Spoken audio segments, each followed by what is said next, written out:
The champagne flute slipped from my handglass, shattering against the marble floor as her words echoed through the Mitchell family estate. This is the family embarrassment we're stuck with. My daughter-in-law Samantha had said it with a sugary smile, her manicured hand brushing my shoulder like she was brushing off dust. 200 guests turned as one, their elegant faces glowing under the chandelier light, all staring at me, at the 55-year-old woman in the understated navy dress standing frozen, humiliated. But it wasn't the sting of her insult that made my stomach twist. It was the way Robert Mitchell, her father, the man in the tuxedo holding his glass midair, went pale, his eyes fixed on me as though he'd seen a ghost. In that moment, the man who had just gained a daughter-in-law looked like he was losing something far greater. Let me back up. My name is Margaret Thompson, though most people call me Maggie. I've spent the last 15 years mastering the art of invisibility.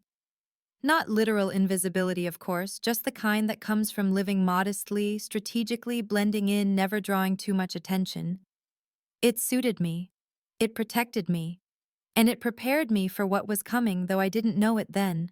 My son David had been dating Samantha for only 8 months before she became his bride.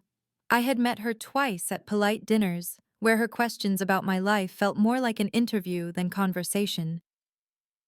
Do you manage on your own? Will you need help with expenses as you get older?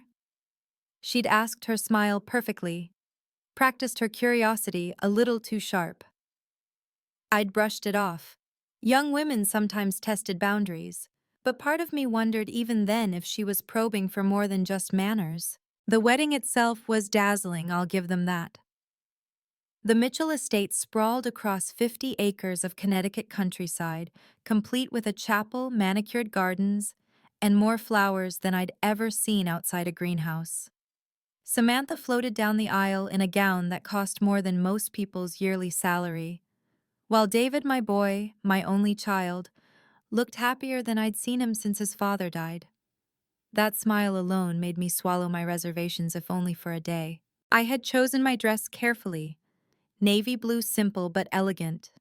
My grandmother's pearl necklace, the only heirloom of real value I ever wore in public. I didn't want to stand out. I never do. My life, as everyone believed, was modest. A widow with a small apartment, living on her late husband's pension and a bit of insurance. Comfortable, nothing more. But Samantha's family saw through none of it. Her mother, Patricia, studied me with the kind of appraising glance reserved for second-hand furniture. And Samantha herself, she seemed to revel in playing hostess, as if marrying my son meant she had secured a kingdom. Then came the reception. Music swelled, laughter sparkled, and champagne flowed. I stayed at a quiet table watching David dance with his new wife. That's when Samantha appeared, her parents in tow. She clasped my shoulder, leaned in with a smile that could slice glass, and announced for all to hear, "Mom and Dad, this is David's mother." The family embarrassment we're stuck with. The orchestra faltered, conversations froze, and in that frozen moment, Robert Mitchell's face turned white. He whispered my name like a curse, Margaret Thompson. My knees weakened. He knew me. Not from the wedding, not from family ties, but from something much older, much deeper. His voice carried across the hall. "Aren't you the woman from the acquisition meeting 3 years ago, the one who bought my company?" The air went still heavy with stunned silence.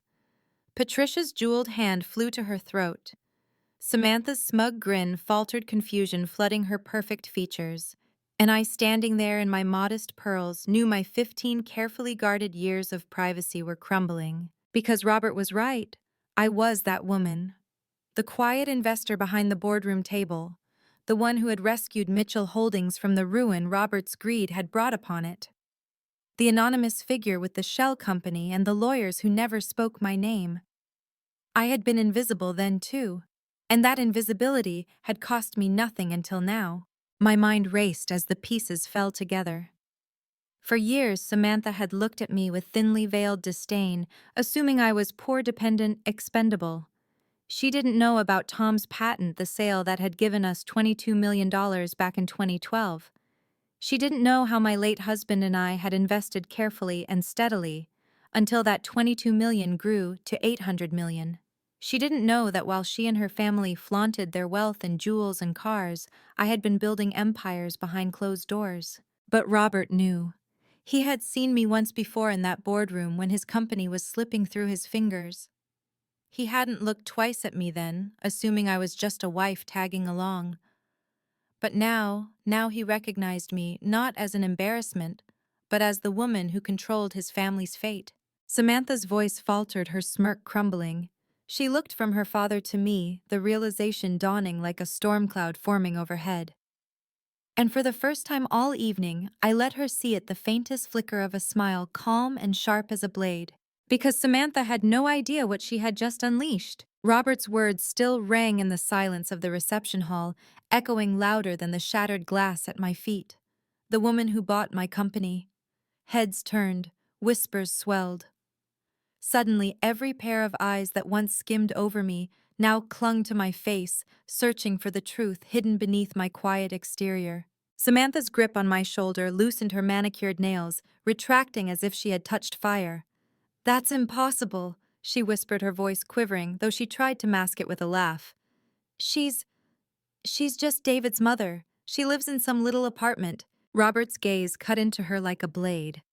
"No, Samantha. She's the reason we're still standing today. She's the one who pulled us out of bankruptcy. Without her, you wouldn't even have this wedding." The room buzzed with gasps, the chandeliers glittering above us like 1,000 judgmental stars. My heart hammered, but my face remained calm, unreadable. For years I had lived with the weight of this secret, carrying it like a shield and a chain all at once. Now ripped into the open by a careless insult, it no longer felt like a burden. It felt like a weapon. David appeared at my side, his face, pale eyes darting between his wife and me. "Mom, what's going on? What is he talking about?" I looked at my son, my sweet boy, who I had protected from the darkest truths of his in-laws, who had been too blinded by Samantha's glittering world to see the cracks beneath. "He's talking about a past I chose to keep from you, David, for your sake. But tonight, your wife made sure it could no longer stay hidden." Samantha's mask cracked, panic flashing in her eyes. "Why didn't you ever say anything?" she demanded, her voice sharper now, teetering on hysteria. "Why pretend to be some nobody?" The fury I had kept buried for years finally surged to the surface. My voice was low, but it carried through the hall like thunder. "Because I wanted to see who you really were when you thought I had nothing. I wanted to know if you would respect me for who I am, not for what I own. And now I know." Robert swallowed hard, his hand tightening around his glass. Patricia's face was ashen, her jeweled necklace trembling against her collarbone. And Samantha, her perfect posture sagged under the weight of her own arrogance, the spotlight she craved now burning her alive. The band had gone silent. The servers froze mid-step, holding silver trays and shaking hands. The entire reception was a stage, and without intending to, Samantha had turned me into its lead. Robert cleared his throat, his voice hoarse. "Margaret, I owe you an apology. Years ago I dismissed you, I didn't see you, and tonight my daughter's cruelty revealed a truth we should have honored all along. You saved us. You saved me." His words struck Samantha harder than any insult ever could. Her father, the man she had idolized, whose approval she craved above all else, was siding with me. David's hand trembled as it reached for mine. "Mom, why didn't you tell me?" Tears pricked my eyes, but I blinked them back. "Because love shouldn't need a balance sheet to prove its worth. I wanted to be your mother, not your bank account." The silence fractured into a storm of whispers rippling across the glittering hall. I could feel the shift, the collective realization that the woman they had dismissed was in fact the axis upon which this family's fortunes had turned. And for the first time in years, I lifted my chin, no longer hiding behind modesty. Samantha had tried to bury me with shame. Instead, she had unearthed a truth that would change everything. David's grip on my hand tightened, as though he were clinging to an anchor in a storm. His voice trembled low enough for only me to hear. "Mom, I don't understand. All these years you lived like you had nothing. You let me think you were barely scraping by. Why?" I turned to him, meeting his eyes so much like his father's had been before life hardened him. "Because I wanted you to live free of it. Money changes people, David. It blinds them. I wanted you to know love, to build a life on your own terms, not under the shadow of my fortune." His face crumpled with confusion. Regret, shame, all the emotions I had seen flicker across his features since the moment Samantha entered his life. But Samantha herself was unraveling faster than I could have imagined. She spun toward her father, her voice sharp, shrill. "You knew about this. You knew who she was and never told me." Robert's jaw tightened. "I didn't know she was David's mother until tonight. But yes, Samantha, I knew her in business. And I knew enough to respect her even when I was too arrogant to admit it." Patricia stepped forward, then her eyes narrowing with the cold steel of a woman who valued appearances above all else. "This changes nothing," she said, her tone clipped. "You still embarrass this family by hiding who you are. And Samantha was right about one thing: you don't belong here." I let her words hang in the air, absorbing the weight of them. Once they would have gutted me, left me speechless and trembling. But tonight I saw through them for what they were: fear cloaked in disdain. My lips curved into the faintest smile. "You're right, Patricia. I don't belong in a family built on arrogance and cruelty, but I do belong in this story because I wrote it. Every stone of this estate, every flower in this garden, every debt your husband avoided it, has my fingerprints on it." The room buzzed again, guests leaning closer, hungry for every word. Samantha's perfect posture faltered, her shoulders curling inward as the truth pressed down on her. David looked between us, his voice breaking. "Samantha, did you really call my mother an embarrassment in front of everyone?" Her mouth opened then closed. No excuse came. The silence was damning. I drew a long breath, steadying the fury in my chest. "Do you know what the real embarrassment is, Samantha? Not me. Not my dress or my modest apartment or my quiet life. The real embarrassment is a woman so blinded by status she didn't recognize the very person who saved her father's legacy. The real embarrassment is cruelty paraded as confidence." Robert's head bowed, shame flickering across his distinguished face. "She's right," he muttered, barely audible, but enough for those closest to hear. Samantha's cheeks flushed crimson, her eyes darting around the room, desperate for an ally. But the whispers had shifted. Pity was gone.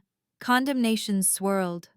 Her friends avoided her gaze, her bridesmaids stared at the floor, even her mother looked unsettled by the unraveling spectacle. And me, I stood taller, straighter than I had in years. The music had died, the champagne glasses stood abandoned, and the reception had turned into something else entirely, a reckoning.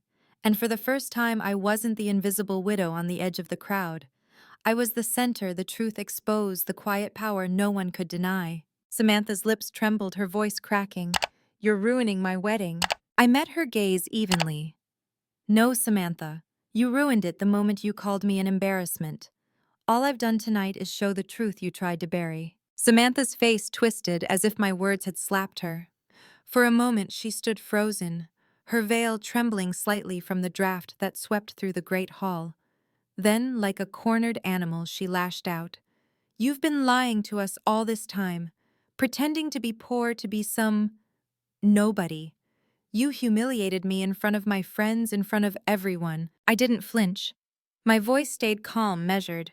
"No, Samantha. I lived quietly, modestly. That was my choice. The only person humiliated tonight is the one who exposed her own cruelty in front of 200 witnesses." The guests murmured louder, a low wave of agreement rolling through the room. I saw heads nodding, eyes hardening in judgment, not toward me but toward her. For the first time, Samantha seemed to realize the audience she had commanded with her mockery was now her jury. David's shoulders sagged. His voice cracked when he turned to her. "Samantha, how could you... how could you speak about my mother like that? After everything she's done for us." Her mouth opened and closed, but no defense came. Tears welled in her eyes, smudging the perfect makeup she had so carefully applied. She turned to her father, desperate now. "Dad, say something. Help me." But Robert only shook his head slowly. His voice was heavy with regret. "I don't think I can help you, Samantha. Not this time. Tonight you've shown us who you are, and it's not the woman I thought I raised."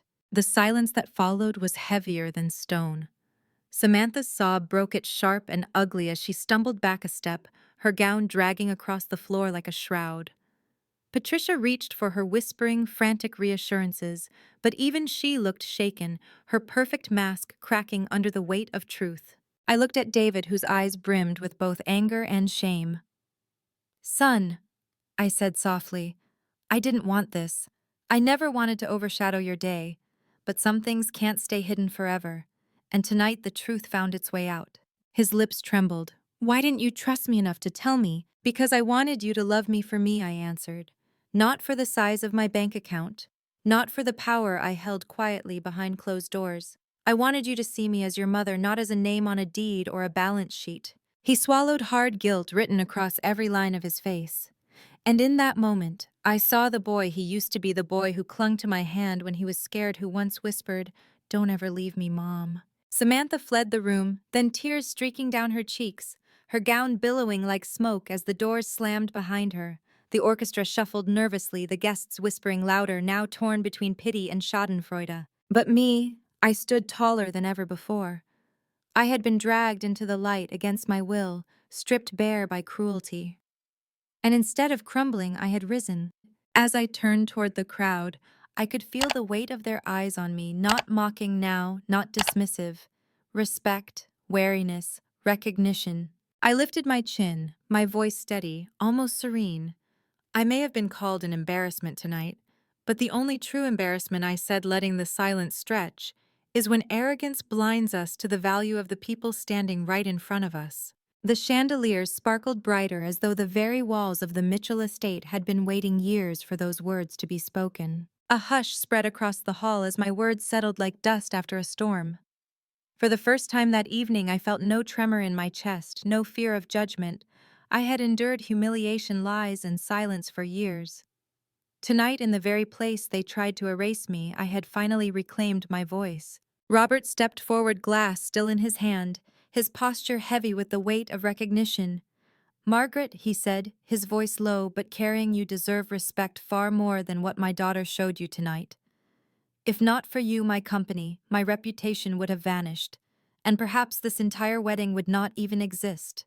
Gasps and whispers rippled again through the crowd, the truth now undeniable. Patricia's lips parted, her carefully cultivated dignity faltering as she clutched at her pearls. She had always looked at me like I was invisible, disposable, but now she couldn't meet my eyes. David stood there, torn between the ruins of the night and the truth staring him in the face. He looked at me, voice breaking. "Mom, I'm so sorry. I should have defended you. I should have never let her speak to you that way." Tears threatened to spill from my eyes, but I held them back. "You were blinded, David. Love does that. But you've seen her, now truly seen her, and that's something you can't ignore." The guests were watching us, not as spectators at a scandal, but as witnesses to a reckoning. I felt the power shift palpably, no longer the overlooked widow in navy blue. I was the woman who held the truth, the woman who had saved them when they hadn't even known it. The doors at the back burst open and Samantha stumbled in her veil askew, mascara streaking her cheeks. Her eyes were red, furious, desperate. She pointed at me, her voice raw. "She's ruining everything. This was supposed to be my day, my perfect day. And she's destroying it." I turned toward her, my voice calm, almost gentle. "No, Samantha. You destroyed it yourself the moment you mocked me.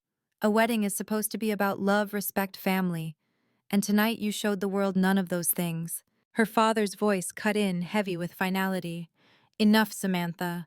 You have embarrassed yourself far more than anyone else could. Margaret isn't the shame of this family. You are." The words struck like a thunderclap. Samantha's sobs broke into ragged silence as she stumbled back again. Patricia caught her arm, but even she looked drained, unable to shield her daughter from the truth. I looked at David. His face was pale, devastated, but his eyes held something new, clarity. He whispered, "What happens now?" I placed a hand over his, squeezing it firmly. "That's for you to decide, my son. But know this, I will never again allow anyone to treat me as less than what I am. Not Samantha, not Patricia, not anyone." The orchestra began to pack up, guests slipping away in uneasy clusters. The wedding reception had dissolved into whispers and echoes, the grandeur of the estate now feeling hollow. But within me a strange peace bloomed. I walked toward the exit, the night air cool against my skin, the stars sharp and clear above the sprawling gardens. For years I had let others define me, poor widow, simple mother, quiet embarrassment. Tonight that illusion had shattered. I wasn't just David's mother, or Robert's savior, or Samantha's target. I was a woman who had endured, who had built, who had risen. And though the night had ended in chaos, I felt something stronger than humiliation or even victory. I felt free. Because the greatest lesson I learned was this: true worth doesn't come from money, titles, or appearances. It comes from dignity. Dignity you never surrender no matter who tries to strip it away. So if you're listening to me now and someone has made you feel small, invisible, ashamed, remember this: their cruelty doesn't define you. Your resilience does. Thank you for hearing my story. If it touched your heart, please like this video, share it with someone who needs hope, and subscribe for more stories like this. And please leave a comment below. I'd love to hear how you found your strength when others tried to break you.